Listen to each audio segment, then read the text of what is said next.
Face au territoire, tous politiques, une émission présentée par Christophe Bordet sur Radio Territoria.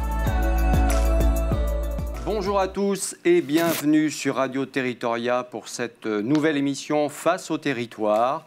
Une émission qui souhaite, et je pense qu'on va y arriver, mettre en valeur nos belles régions de France. Et on va commencer aujourd'hui avec l'un de ses acteurs, la région Normandie.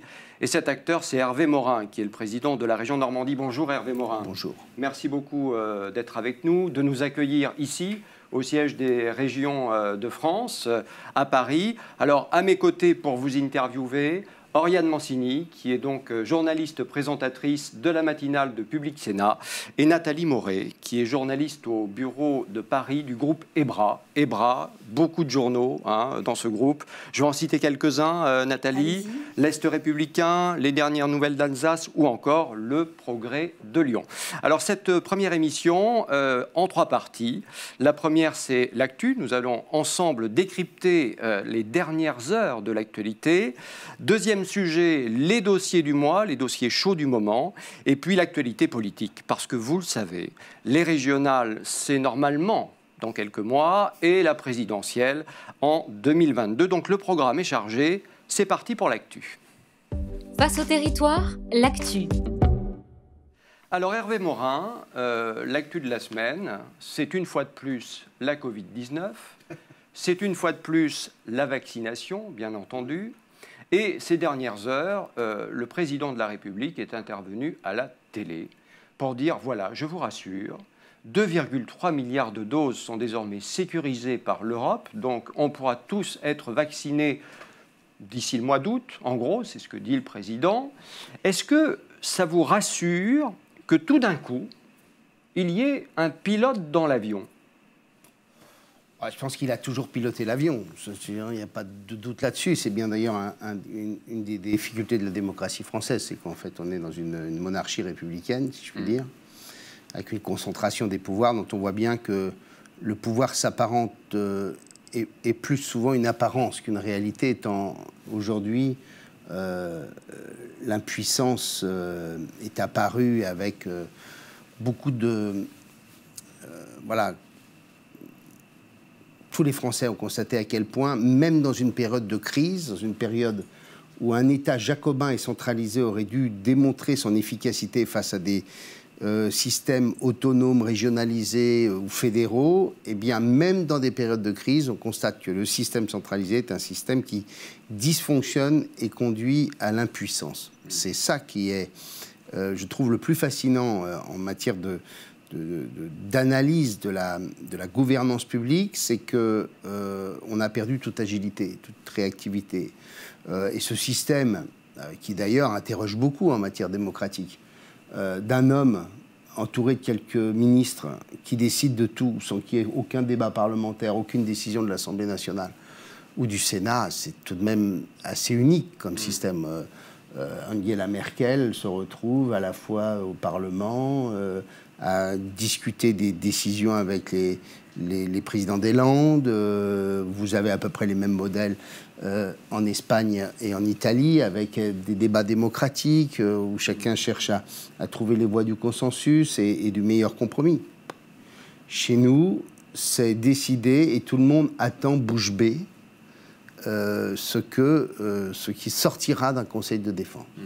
Mais donc ça veut dire quoi quand même ? Donc le pilote, il a toujours été là. Donc on ne peut pas considérer que tous les dysfonctionnements d'avant, il n'en a pas la responsabilité puisqu'il était seul à décider de tout. Voilà, j'ai été dans un gouvernement, j'ai toujours constaté à quel point le président de la République était celui qui conduisait les affaires. Nous, on a connu la nôtre aussi, notre crise, notre potentielle crise. C'était, je crois, en 2008. Il y a eu 2008, ouais, oui, c'est avec ça. les subprimes. Bon, et j'ai le souvenir à quel point tout partait de l'Élysée, c'est évident. Mais là, je pense que ça a atteint un niveau probablement sans précédent. Dites-moi, justement, est-ce qu'on peut faire encore confiance dans cet État après ce que l'on vient de vivre, tout en sachant aussi qu'on est face à une situation qui est quand même unique en son genre. C'est-à-dire que on a une maladie, on a une pandémie avec des évolutions, des connaissances qui interviennent petit à petit, mais c'est vrai que c'est un peu au jour le jour aussi. Non, mais c'est difficile, on ne peut pas dire le contraire. Considérer que tout est de leur faute serait mentir, serait exagéré. Mais il y a tout de même eu des défauts, notamment par exemple des défauts d'anticipation. Allez, considérons qu'il n'y a pas de défauts d'anticipation sur les masques. Les masques, évidemment. Ok, bon. Après l'inorganisation sur les tests, enfin tout ça, je ne vais pas y revenir. Mais ce qui m'a, moi, le plus frappé, c'est le défaut d'anticipation sur les vaccins. Non pas sur la commande des vaccins, puisque les Européens ont décidé, assez sagement d'ailleurs, de considérer qu'il valait mieux les acheter à l'échelle européenne, la libre circulation des personnes, tout ça avait du sens, de dire on aura beaucoup plus de puissance, on évitera les concurrences bêtes entre États européens, tout ça avait du sens. Sauf que on sait depuis l'automne que les premiers vaccins arriveront à peu près à Noël.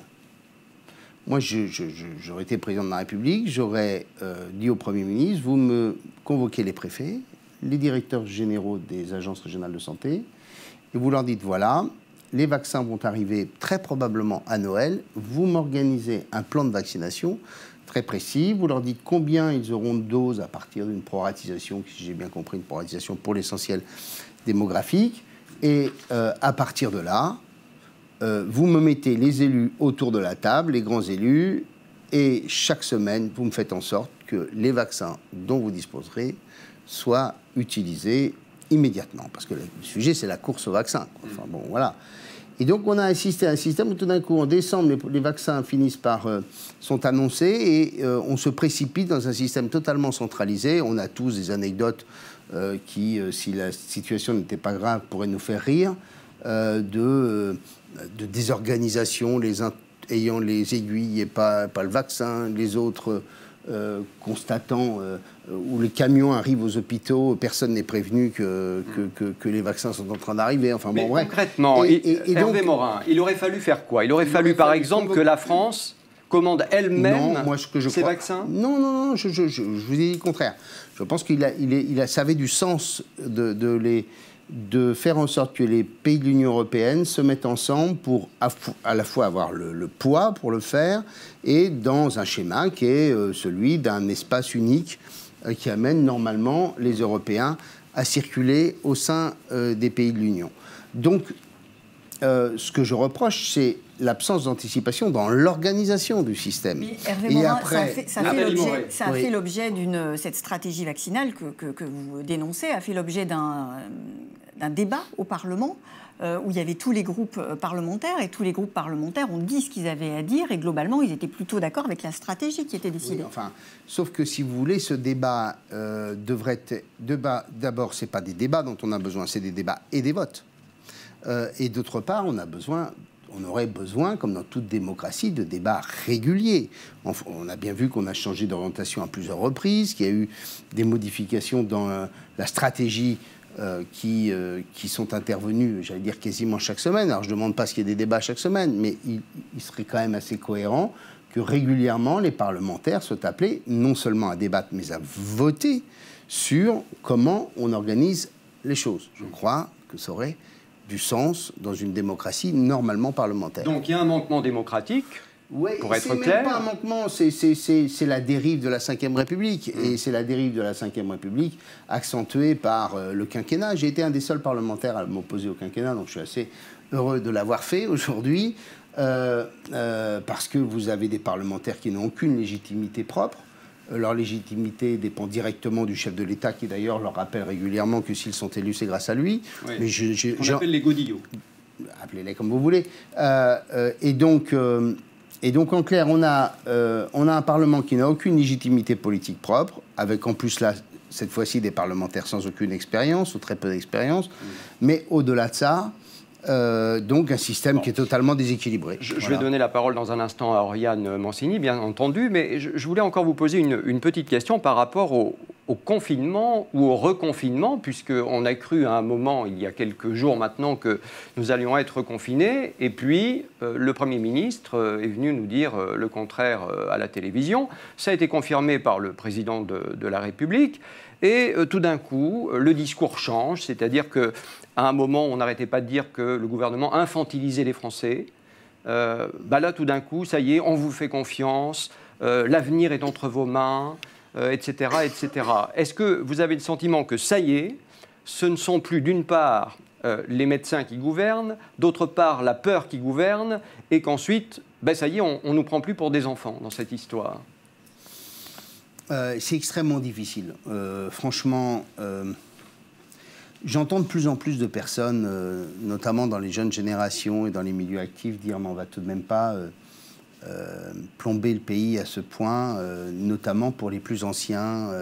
Il y a aussi toute une série de penseurs, de philosophes, d'intellectuels qui sont sur cette idée en disant ce sont les générations qui ont été les plus gâtées qui en plus sont en train de plomber les plus jeunes générations pour qui déjà l'exercice va être extrêmement difficile.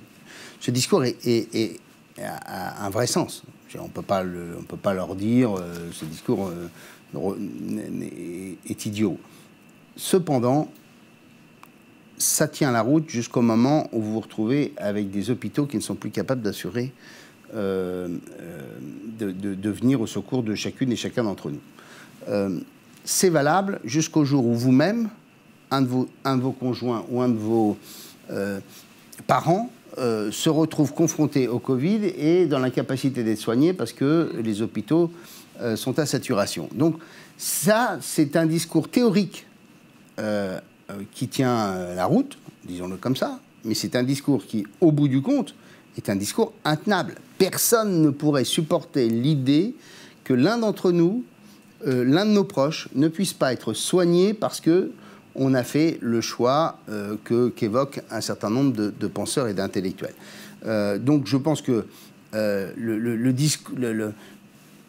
l'espèce de ligne de crête sur laquelle se situe le gouvernement est une ligne de crête qui, en effet, ne satisfait personne. Est-ce qu'on peut faire vraiment autrement? Je ne suis pas convaincu. Alors après, il y a eu des tas d'incohérences, de contradictions. Je me souviens encore quand je me suis lancé dans l'appel à l'ouverture des plages. On permettait d'aller dans les jardins, mais on interdisait les plages, comme si toutes les plages étaient celles de Jouan-les-Pins de quelques mètres carrés, alors que nous, on a des plages qui font des dizaines de terrains de football.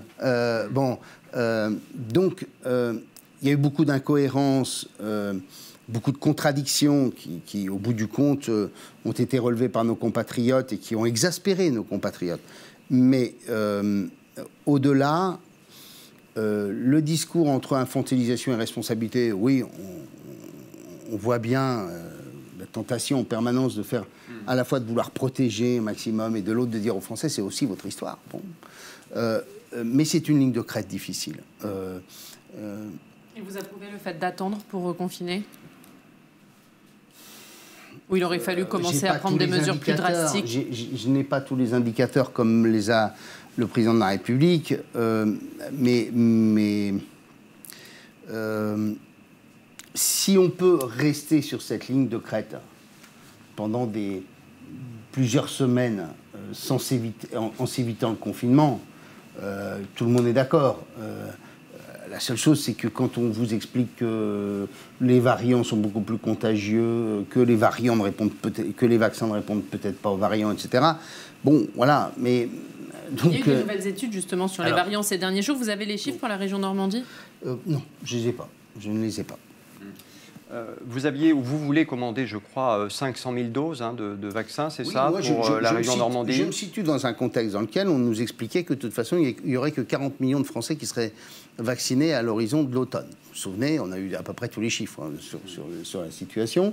Donc maintenant, on nous explique qu'on sera tous vaccinés au mois de juillet. Donc bon, alors, on savoir, bon, très bien. Moi, comme je connais les industriels qui sont pour une bonne partie d'entre eux en Normandie, dont certains vont produire des vaccins, je les ai appelés et je vois bien qu'on va être un peu dans une configuration assez comparable à celle des masques, où on courait derrière le moindre masque l'année dernière, en mars-avril. et où aujourd'hui, on a des capacités industrielles et des nouveaux vaccins qui vont arriver, qui fait que je pense que dans quelques mois, des vaccins, on en aura beaucoup sur la surface de la planète qui seront produits. Et donc moi, ce que je voulais, c'est m'adresser à la population active au moment où les vaccins seront beaucoup plus nombreux, avec des quantités produites, notamment dans des usines françaises, et pouvoir compléter les dispositifs. D'ailleurs, chez vous. Et notamment en Normandie, puisqu'a priori, 2 boîtes vont produire des vaccins à partir de... C'est le rôle d'un président de région d'acheter des vaccins pour sa population? Écoutez, à partir du moment où on est là pour donner un coup de main, est-ce que c'était mon rôle d'acheter des masques pour le personnel de santé? Mais vous l'avez fait, je crois, en partie avec l'argent de l'État. Vous rigolez, je l'ai fait avec les budgets de la région. Non, pas du tout. Est-ce que c'était mon rôle d'acheter des masques? Non. J'ai acheté des masques, pourquoi? Parce que quand j'avais des patrons de service dans les hôpitaux qui me disaient c'est un scandale, on n'a même pas de masques, on n'a rien. Souvenez-vous, le gouvernement nous refusait cette possibilité d'acheter des masques. Il a fallu des débats au Sénat, d'ailleurs, pour que, sous l'impulsion de Bruno Retailleau, le gouvernement finisse par céder. Bien, on a trouvé le moyen d'acheter des masques. Quand moi, j'ai eu mes chefs d'entreprise en Normandie, on avait une conf call chaque semaine avec l'ensemble des patrons des filières, des représentants des organisations patronales. Ils disent, écoutez, OK, mais on ne peut pas reprendre le boulot, on n'a pas de masques à offrir à nos collaborateurs. Je leur dis, mais si je vous achète des masques? Ils me disent, on peut reprendre le boulot. On a mis, je vous jure que c'est vrai, on a eu cette conf call un mercredi, le vendredi suivant, c'est-à-dire 9 jours après, on distribuait les masques. 2 jours après, le lundi matin, on a eu des centaines d'entreprises, notamment dans le bâtiment, les travaux publics, etc., dans l'industrie, qui ont pu reprendre le boulot parce qu'on avait su distribuer des masques entre une commande intervenant. En 10 jours de temps, les masques étaient commandés et livrés. C'était pas a priori mon boulot non plus de le faire. Mais justement, est-ce que vous participez pas... La loi d'ailleurs, la loi... Est-ce que vous ne participez pas, Hervé Morin, à cette cacophonie là, on parle des masques, mais sur les vaccins, c'est la même chose. Je dis ça pour une raison très simple. Non, je termine. C'est qu'il y a les présidents de région, qu'on a des maires qui, eux aussi, viennent devant les caméras pour dire « Nous, on a nos vaccins, on veut nos vaccins, on va vacciner, etc. » Et à la fin, on ne sait plus qui fait quoi. Non, bon, on sait très bien que tout ça est fait par le gouvernement. Il n'y a pas de problème. Non, mais moi, quand les masques, je reprends les masques, c'est un bon exemple. Première livraison de masques achetée par la Normandie au personnel de santé. Normalement, c'est à l'Agence régionale de santé et à l'État de fournir des masques et des blouses pour les personnels de santé. Très bien. J'avais 2 façons de le faire. La première, c'était de dire, je vais jouer bêtement la concurrence et la compétition. J'ai appelé le patron de l'Agence régionale de santé, quoi, c'était une patronne à l'époque, et je dis, voilà, moi, je vais vous livrer un peu plus d'1 million de masques, je vais vous livrer des blouses, machin, des FFP2, etc. Bon, j'ai pas envie de faire l'abruti sur ces questions. Il y a ceux qui sont livrés par l'État. Regardez comment vous pouvez compléter les livraisons que vous effectuerez en fonction des carences et des besoins de chaque unité hospitalière. Je me suis mis dans la roue de l'État pour faire en sorte qu'on ne soit pas en effet dans la cacophonie et qu'on arrive avec nos cartons, comme d'autres ont pu venir avec des sacs de riz à une époque, etc. Enfin bon, voilà. Et donc, voilà, c'est comme ça qu'on l'a fait, et on l'a fait en complémentarité. Moi, ce que je veux, c'est que ma région, j'espère mon pays, puisse reprendre l'activité le plus rapidement possible quand l'épidémie sera derrière nous. Parce que la course, elle est là. C'est la course à être vacciné le plus rapidement possible pour profiter du moment où le rebond économique sera absolument considérable. Quand on a créé autant de masse monétaire, quand on a autant d'épargne, quand on a autant de Français et de terriens qui vont avoir envie de consommer, de vivre, de faire la fête, etc., il va y avoir un rebond économique qui va être considérable. Si vous prenez du retard sur la vaccination, c'est terrible. Parce que là, c'est la punition supplémentaire. Bon, on verra si effectivement, comme après la grippe espagnole, on a eu les années folles. On verra si c'est ce qui se passe effectivement cette fois. Hervé Morin, deuxième partie de cette émission, les dossiers du mois. Face au territoire, les dossiers du mois. Les dossiers du mois face au territoire et face à la jeunesse. Au niveau national, 450 000 jeunes ont perdu leur job depuis le début de la crise sanitaire. Toutes les régions sont concernées. Plus de jobs étudiants parce que les cafés et les restaurants, évidemment, sont fermés, vous le savez, et c'est l'essentiel des jobs étudiants. Dépression, ras-le-bol de ne pas pouvoir aller en cours et d'être toute la journée enfermé dans une chambre de 8 mètres carrés, par exemple. Reportage avec des étudiants rencontrés à Paris, des étudiants en colère, désabusés, que Nicolas Tarade a interviewé. C'est dur d'avoir 20 ans en 2020, c'est pas évident non plus d'en avoir 21 en 2021. Les étudiants continuent d'alerter sur leur situation, beaucoup sont dans la galère. Les files d'attente s'allongent devant les aides alimentaires, pronostic mental engagé, pouvait-on lire dans le cortège la semaine dernière. Des étudiants qui ne demandent qu'à retourner sur les bancs de la fac. Je suis là pour les copains, les copines et même pour le mental, il faut rouvrir les facs parce que c'est de plus en plus dur d'être seul devant son écran, même si on a ses parents à côté, c'est pas drôle. Je me considère très chanceuse parce que j'ai un 18 mètres carrés au Crous et donc du coup ça va. Mais ça reste compliqué quand même, on n'a pas vraiment de liens sociaux. Je suis loin de mes parents parce que mes parents sont en province, donc je suis à Paris seule. Et c'est un petit peu compliqué du coup. Au moins, il aurait fallu avoir plus d'argent investi pour les cours à distanciel, qui soient mieux organisés, que ça soit plus travaillé en fait, parce qu'on a l'impression d'être un peu lâché dans la nature. Plus de moyens, on l'aura bien compris, Emmanuel Macron, lui, l'a annoncé il y a quelques jours.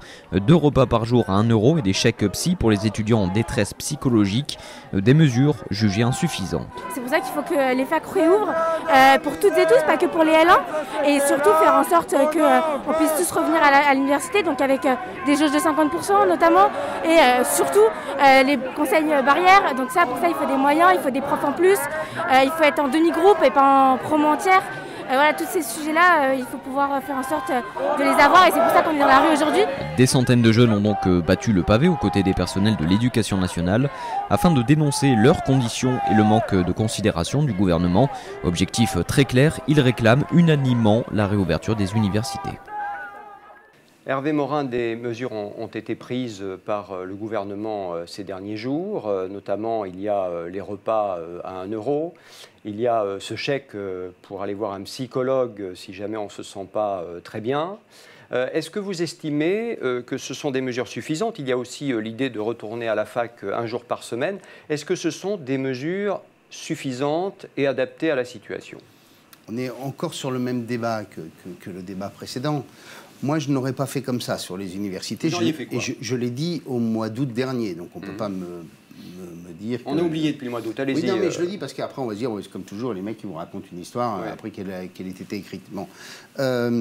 Et donc, j'ai alerté au mois d'août en disant, il faut, sur les universités, je trouvais qu'ouvrir les facs complètement avec des amphis pleins de 1000 à 1500 personnes, c'était le meilleur moyen d'accélérer l'épidémie. Bon. Voilà, je trouvais que j'ai des enfants qui sont dans cet âge-là. On ne peut pas dire qu'ils sont nécessairement les plus sensibilisés à être constamment avec le masque, etc. Bon, voilà, c'est normal. Ils ont l'âge, quand on a entre 20 et 25 ans, on a des moments avec les copains, etc. Bon. Donc, j'aurais fait des demi-groupes. J'aurais fait quelque chose d'assez simple, et d'ailleurs il y a pas mal d'universités dans le monde qui ont effectué et compris ces principes, c'est les TD, tout le temps, c'est-à-dire pas simplement 1 jour par semaine, c'est-à-dire on vous fait les TD, vous avez donc, on fait ça par demi-groupe pour garantir la sécurité au maximum, et les amphis, on fait pour l'essentiel, on utilise les moyens que nous permettent aujourd'hui que nous permette le digital. Bon. C'est ce qui s'est passé dans les grandes écoles, mais pas dans les facultés. Donc il y a quand même une différence entre le traitement des étudiants. Je suis d'accord avec vous, mais faire des amphis, en plus j'étais prof à la fac, donc j'ai un peu de souvenir de ça. Faire des amphis de 1000 ou 1500 personnes, comme on peut avoir dans des amphis de première année, c'est quand même, à mon avis, au moment où on essaie de juguler une épidémie, c'est prendre beaucoup de risques. Et j'aurais donc fait en sorte, autant que possible, qu'on ait des demi-groupes, en clair, grosso modo, ce qu'on fait pour les lycées. En clair. Voilà, des demi-groupes, les TD, donc on a en permanence un contact avec le prof ou les profs, On pouvait avoir éventuellement un certain nombre de cours dans lesquels, à partir du moment où on est sur des effectifs, où on peut largement espacer les gens dans les amphis, le faire. Enfin, adapter les choses de façon très pragmatique. Mais je pense qu'on n'a pas pris les choses dans le bon sens. Bon, voilà, ça c'est mon sentiment. Je vous disais avant, hors antenne, quand vous êtes étudiant dans une école ou dans un établissement universitaire où vous ne connaissez pas la ville, où vous venez d'arriver, c'est extrêmement dur, parce que vous n'êtes pas fait de copains, rien.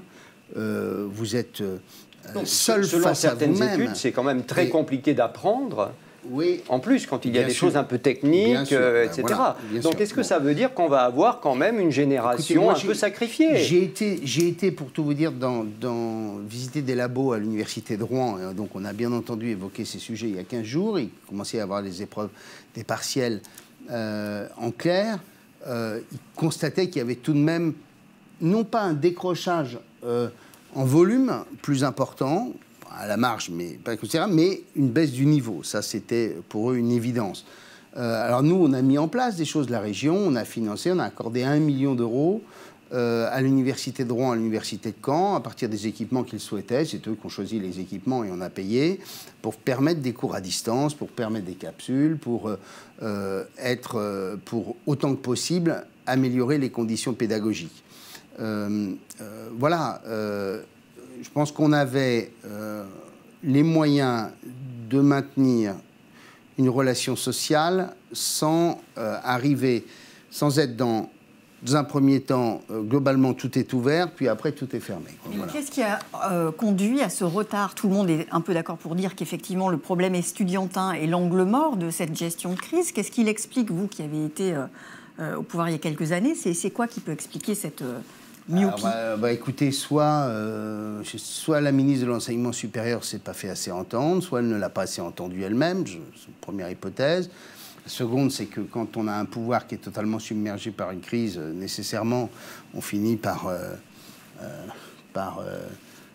manquer d'attention sur un certain nombre de sujets. Je ne peux pas le dire autrement. Voilà.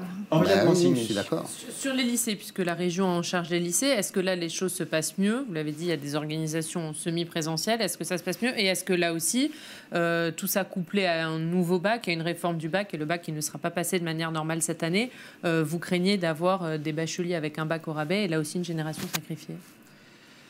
Écoutez, j'étais dans un lycée cette semaine, dans 2 lycées, un lundi, puis dans un autre la semaine dernière. D'une part, ce qu'on peut constater déjà en matière d'épidémie, c'est qu'on a très peu de personnel qui ont été touchés par le Covid. Première chose. Bon. Donc, en clair, les conditions sanitaires qui ont été mises en place ont produit leurs effets, puisque sur la totalité des collaborateurs qui travaillent dans les lycées, on est sur 10-15 cas Covid ou cas ou suspicion. Donc en fait, très peu. Bon. Deuxièmement, on a su mettre en place des dispositifs dans les restaurants scolaires, etc., où on a évité des flambées avec des clusters considérables.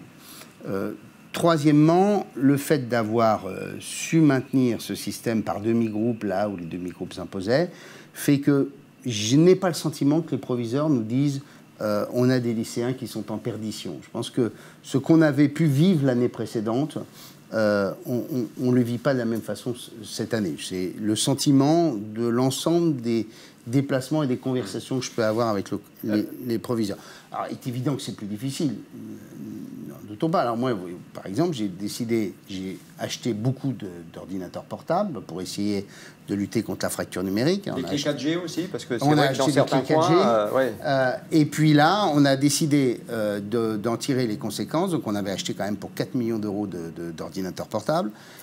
Et là, on a donc décidé de changer totalement de braquet et d'équiper tous les lycéens à partir de la seconde. Donc on fait la seconde cette année, puis on fera ça sur 3 ans. C'est un budget de 40 millions d'euros, donc c'est gigantesque, pour que chaque lycéen, quelle que soit sa condition, puisse bénéficier d'un ordinateur et qu'on puisse par ailleurs mettre en place des évolutions pédagogiques que permet notamment le digital. Une petite question sur ce sujet encore. Est-ce qu'à votre avis, il faudrait mettre en place un revenu universel pour les étudiants? Parce que quand on voit ce qui se passe aujourd'hui, il n'y a plus de jobs. Ça prouve quand même qu'il y a une nécessité pour ces jeunes qui n'ont pas tous des familles aisées, hein, bien entendu, de pouvoir vivre et de pouvoir faire des études. Oui, revenu universel, il faudrait chiffrer, il faudrait regarder dans quelles conditions, tout ça mérite d'être regardé de très près.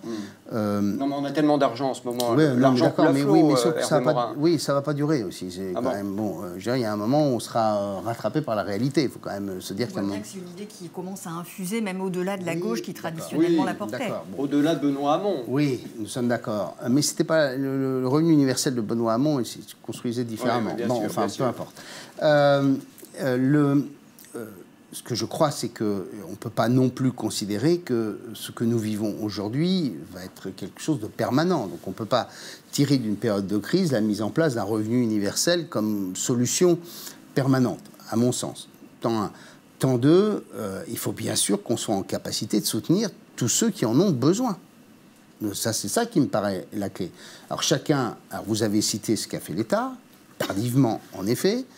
Deuxièmement, les régions, les collectivités ont fait des choses. Moi, vous citez des choses. Au mois d'août dernier, au mois de juillet même, j'ai proposé aux chefs d'établissement de l'enseignement supérieur et aux patrons de réfléchir à un modèle permettant à tous les jeunes diplômés sortant de l'enseignement supérieur normand, tous les bac+2 jusqu'à l'infini, si je puis dire, de pouvoir rentrer dans une entreprise pour faire un stage rémunéré par la région, qui était pour eux le moyen d'avoir une première expérience professionnelle et en quelque sorte d'être dans une situation de pré-embauche en quelque sorte.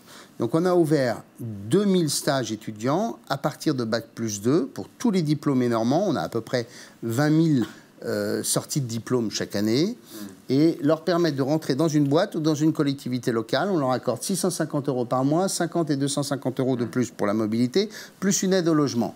Et donc on donne ainsi une première expérience professionnelle. On permet à des startups de pouvoir avoir une matière grise qui, pendant au moins 7 mois, ne leur coûte rien. Et troisièmement, pour beaucoup de ces jeunes étudiants, la capacité, en quelque sorte, de pouvoir rentrer dans la boîte le jour où les choses iront mieux.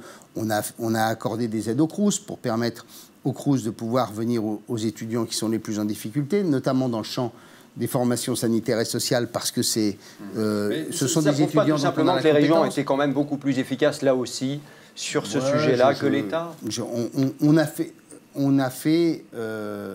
On a cherché à... Vous voyez, pourquoi j'ai fait les étudiants diplômés? Parce qu'en fait, on avait fait beaucoup sur l'apprentissage, beaucoup sur toute une série de catégories de jeunes, mais qu'on n'avait rien fait sur les jeunes diplômés qui sortant de l'école et qui, jusqu'au mois de mars, étaient persuadés d'avoir un boulot, se sont retrouvés au mois de septembre avec un marché de l'emploi qui avait complètement changé. Donc je me suis dit, il faut qu'on fasse quelque chose pour eux. Bon, on a versé 2000 stages, ça nous coûte quand même 11 millions d'euros. C'est quand même pas rien, hein. Quand je vous disais que l'argent coule à flot. Non, parce qu'on est une collectivité qui est bien gérée, parce que nous, on n'a pas de déficit. Hein. Je vous rappelle qu'on est obligé d'être à l'équilibre. Encore un bon exemple par rapport à l'État. Donc, bon. Une ou deux questions parallèles à tout ça. La crise, il y a les perdants, puis il y a les gagnants. Et dans les gagnants, eh bien, il y a beaucoup d'agriculteurs, parce que, voilà, on a redécouvert les petits commerces. On a redécouvert le localisme, quelque part. Qu'est-ce que vous faites, vous, justement, au niveau de la Normandie, pour aider les agriculteurs et pour aider au développement de ce localisme, si je puis dire? Vous savez, moi, je suis frappé par le procès, l'agribashing dans lequel on est. On y est beaucoup moins, quand même, depuis quelques mois. Ouais, enfin, bon. L'agriculture est en train de vivre une transformation incroyable, une mutation incroyable. Je vous donne 2-3 chiffres qui le montrent. Il y a 30 000 exploitations agricoles en Normandie. Une région agricole avec une agriculture extrêmement puissante. Sur ces 30 000 agriculteurs, vous en avez 2 000 qui sont en train de passer au bio. 4500 qui ont signé des mesures agri-environnementales et climatiques, c'est-à-dire la transformation d'un modèle plus attentif aux questions environnementales. 4500 qui sont ouverts, qui ont décidé de se lancer dans des filières courtes et de faire de la valeur ajoutée. En tout, si vous prenez tous ceux qui sont rentrés dans un modèle ou dans un autre, il y a entre 30 et 40% des agriculteurs de Normandie qui sont rentrés dans des modèles complètement différents. Complètement. C'est énorme quand on réfléchit. Et ça en quelques temps.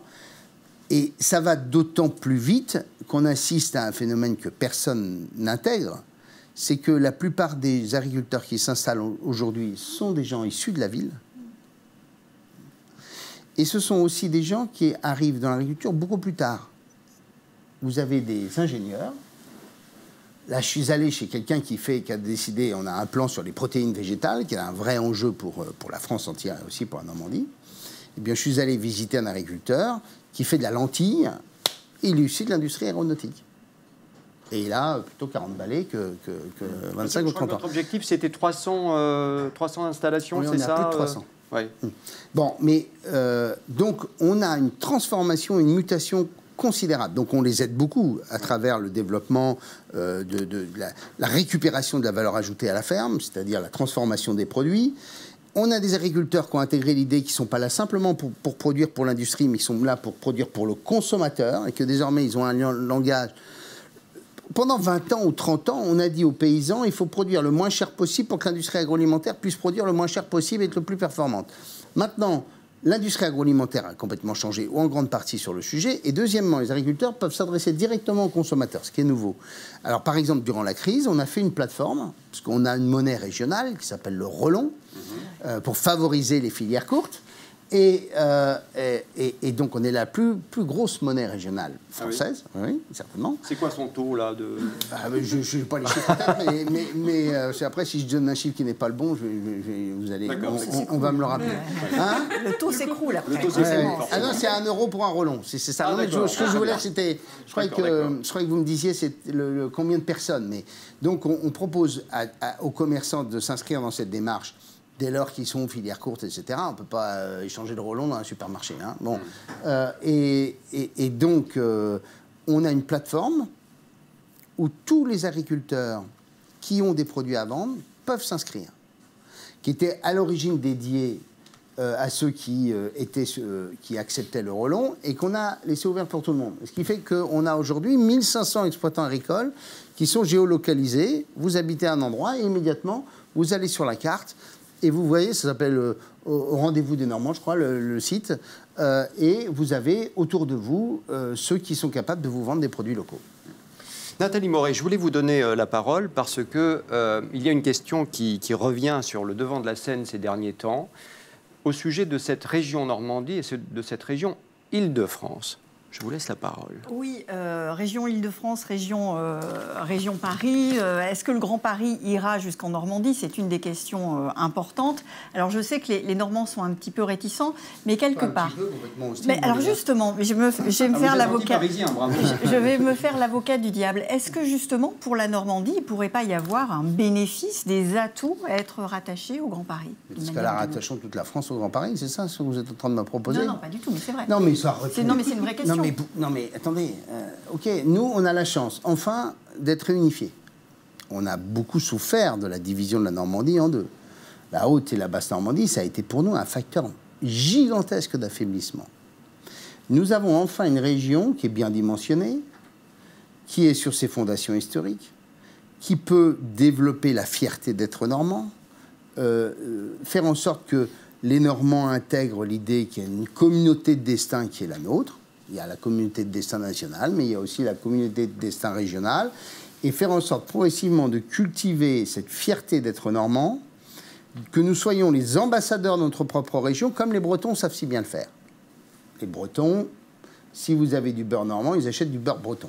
Voilà. Ben moi, ce que je voudrais, c'est que chaque Normand, quand il est dans un supermarché, regarde la destination du produit. Quand il voit que c'est un produit normand, il le préfère au produit breton ou au produit des pays de la Loire. Mais ce que je vous raconte sur le beurre, c'est pas faux. Hein.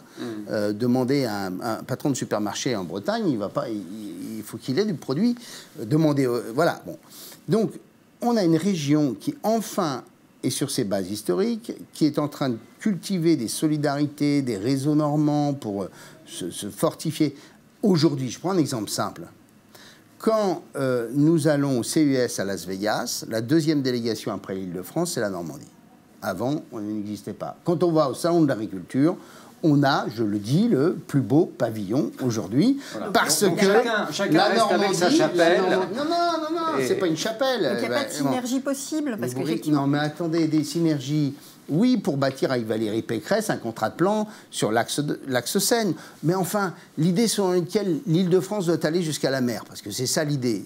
Vous croyez que c'est parce que vous aurez changé la circonscription régionale, la Manche va se rapprocher de Paris? C'est tout ça. Non, mais ça permet de rééquilibrer entre l'urbain et le rural tout aussi.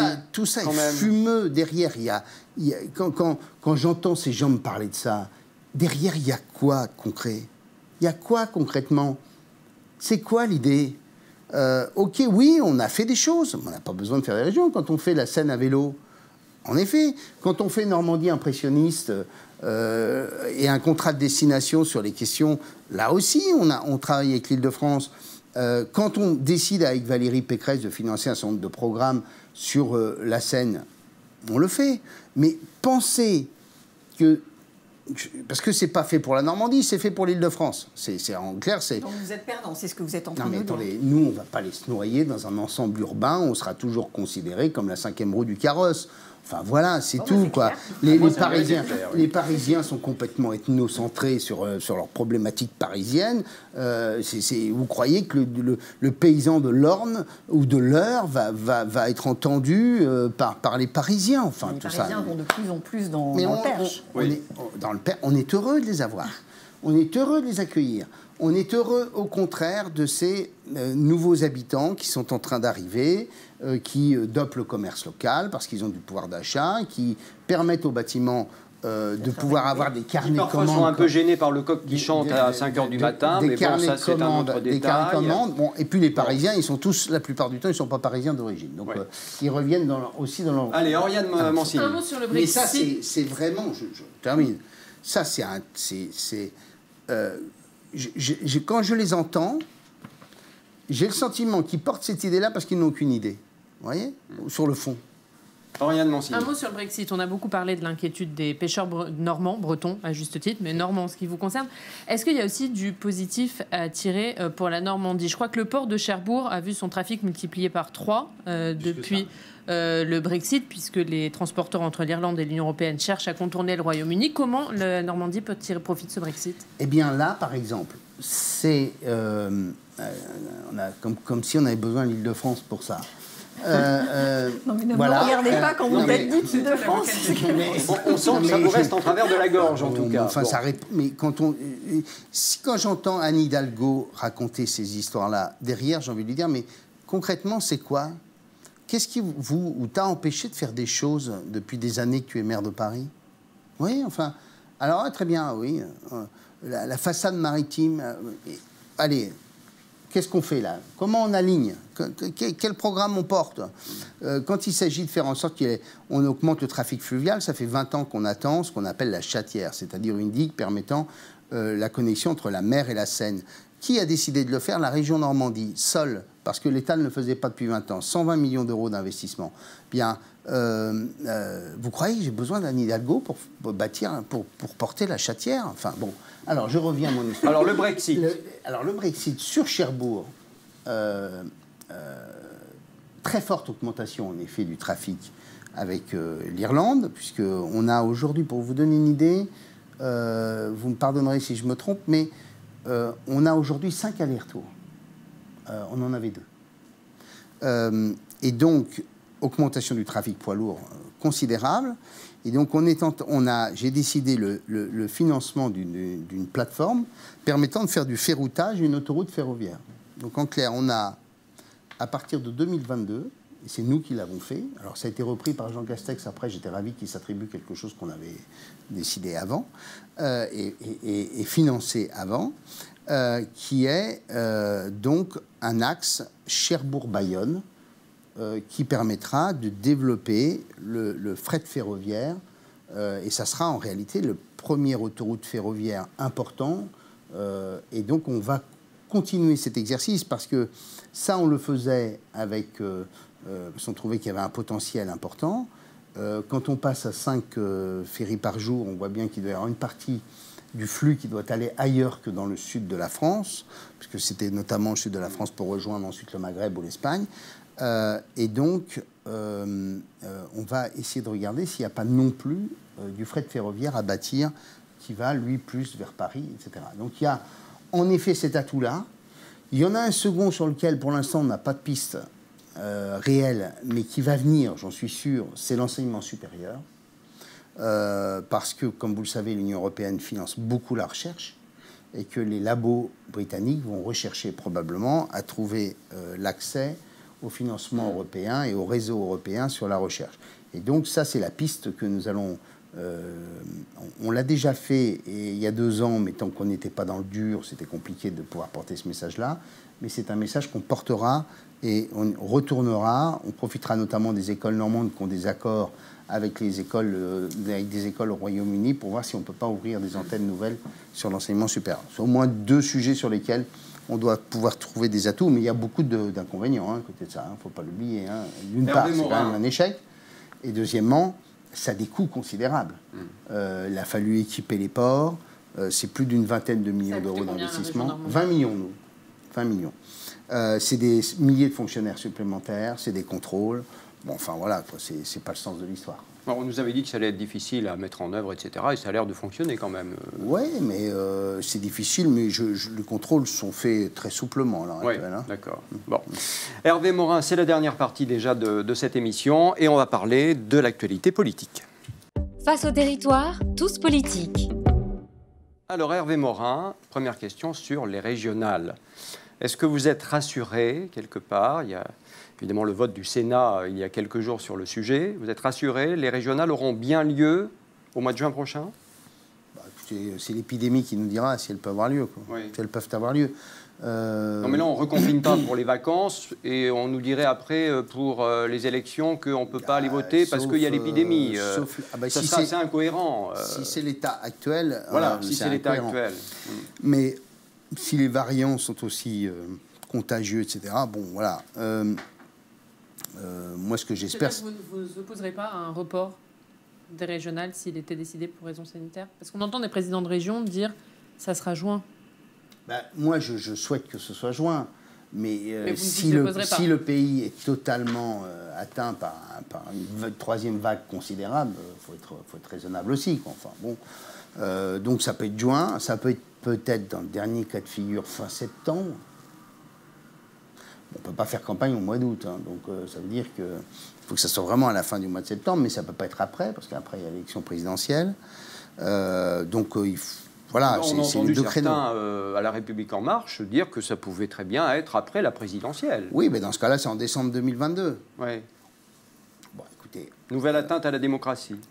La démocratie française ne va pas être définitivement altérée si les élections locales sont portées d'un an. Oui, d'accord, mais enfin, bon, au bout d'un moment... Voilà. En même temps, bon, nous, notre mandat avait été raccourci. Oui, c'est vrai.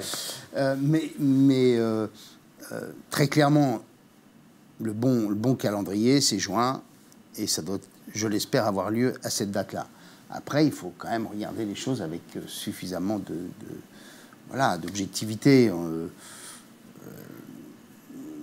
Voilà. Si l'épidémie est extrêmement violente à cette période, il est évident qu'il ne faut pas avoir d'élection. Nathalie Moret. Hervé Morin, en 2015, vous avez ravi la région Normandie à la gauche. D'assez peu, hein, ça a été très, très chaud. Là, c'est vrai que tout le monde dit qu'il va y avoir une prime au sortant, mais il y a quand même un petit peu encore le candidat Front National de l'époque, qui maintenant est au Rassemblement National, Nicolas Bay. Est-ce que c'est un candidat que vous redoutez dans votre région? Moi, j'aborde chaque élection avec toujours beaucoup de prudence et beaucoup de modestie. Il n'y a rien de plus difficile qu'une élection. Bon. Donc, dans quel état sera le pays dans 4 mois? Et ça joue sur le risque Rassemblement National? Imaginons un pays dans les plus grandes difficultés économiques et sociales, c'est pas impossible non plus. qui servirait le Rassemblement national à ce moment-là. Il y aura des conséquences, et notamment probablement en faveur du Rassemblement national. Voilà, moi j'ai fait mon boulot, je l'ai fait avec passion, j'adore ce que je fais. On fait un sondage chaque année qui est un très gros qualitatif où je crois les Normands sont satisfaits de ce que font la région. On a des scores assez exceptionnels et même voilà, vraiment qui sont très réconfortants. Rien que sur le sujet de la réunification, près de 80% des Normands trouvent que la réunification était une bonne chose.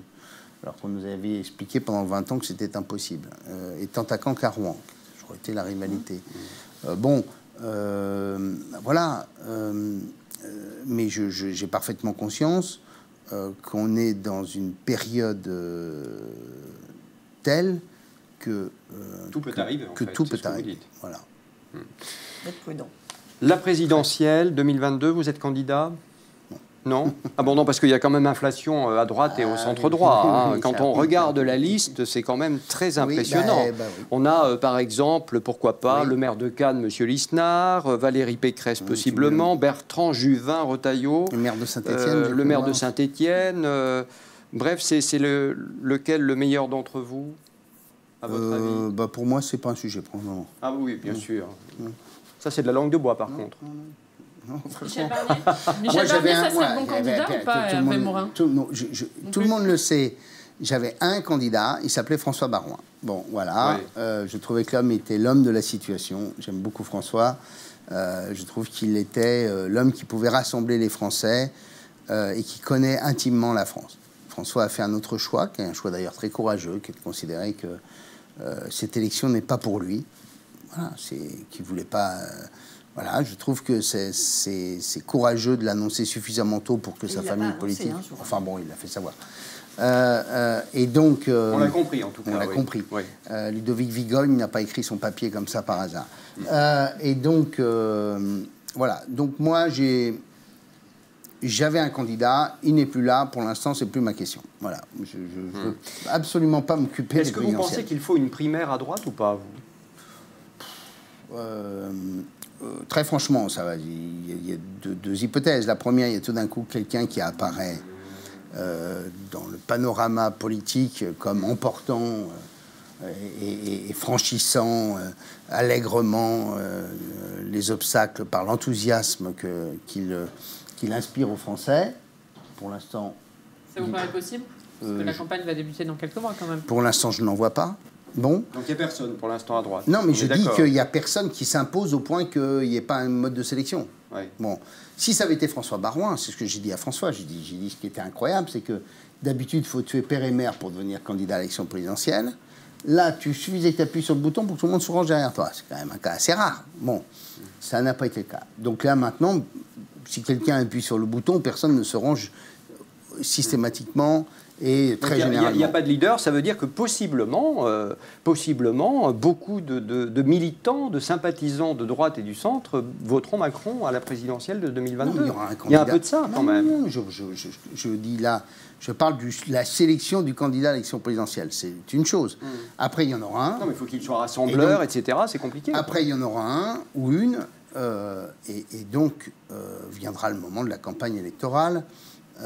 Et donc, je crois que tout est ouvert. Je pense que, franchement, comme les élections régionales seront probablement plus incertaines que ne veulent le dire aujourd'hui les sondages, je pense qu'il faut... voilà, je pense qu'on a toutes nos chances. Je pense que les Français, il y a 80% des Français qui ne veulent pas du combat Le Pen-Macron.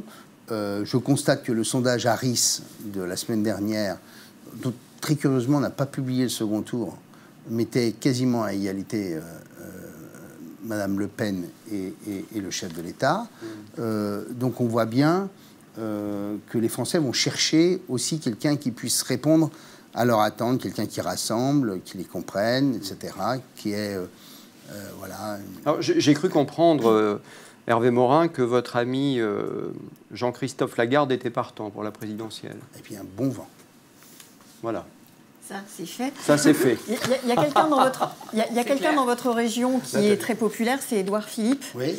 Édouard Philippe, est-ce qu'il pourrait finalement, l'ancien Premier ministre, être le candidat de substitution d'Emmanuel Macron si celui-ci était empêché ? Ah, très, très probablement. Et vous pensez qu'il suffirait qu'il appuie sur un bouton, pour reprendre votre expression, pour que tout le monde se range derrière lui? Je ne serais pas impossible. Y compris dans votre... je pense qu'il y aurait beaucoup oui, je pense que dans la famille de la droite et du centre, je pense qu'il y aurait beaucoup de personnes qui trouveraient en Édouard Philippe un candidat ayant les épaules pour être chef de l'État. Donc vous en avez parlé avec lui? Non, je ne sais pas parler de ça avec lui, mais je vous donne simplement on sent votre mon analyse quand même. Non, mais j'observe, j'entends, j'écoute, et j'entends des Français, et pas simplement des Normands, qui en effet... considère que dans l'hypothèse où le chef de l'État ne serait pas candidat, Édouard Philippe serait un bon candidat pour vous pourriez le soutenir si c'est le cas? Écoutez, je vous ai dit que je ne m'intéressais pas à la présidentielle pour le moment. Quelles sont vos relations avec Édouard Philippe actuellement? On se parle de sujets normands. Et c'est tout? Oui. Eh bien, c'est sur ces mots qu'on va se quitter, parce que, évidemment, le temps passe vite. Merci beaucoup, en tout cas, Hervé Morin, d'avoir inauguré cette émission sur Radio Territoria. J'espère que vous allez nous porter bonheur et porter chance, bien entendu. Écoutez, voilà. Je sens que vous êtes bouche bée. Bon, ben, très bien. Merci en tout cas. J'espère que je vais... Voilà. Merci en tout cas d'avoir été avec nous. Et puis, j'ai envie de dire, pour nous quitter, comme on est sur Radio Territoria, vive la Normandie. Très bien. Face au territoire, tous politiques, une émission à réécouter et télécharger sur le site et l'appli Radio Territoria et sur toutes les plateformes de streaming.